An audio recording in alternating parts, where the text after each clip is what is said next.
viva a contender, e sim deve ser brando para com todos, apto para instruir, paciente, disciplinando com mansidão os que se opõem, na expectativa de que Deus lhe conceda não só o arrependimento para conhecerem plenamente a verdade, mas também o retorno à sensatez, livrando-se eles dos laços do diabo, tendo sido feitos castigados por ele para cumprirem a sua vontade.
Aqui por acaso um vaso de honra de você, mas o vaso nas mãos do oleiro não tem aparência, nem mesmo querer. Quando ele ora, o azeite transborda, o diabo vai embora e Deus manda poder.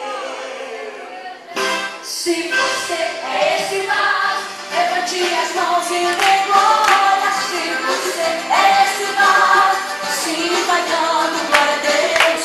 Se você é esse vaso, levante as mãos e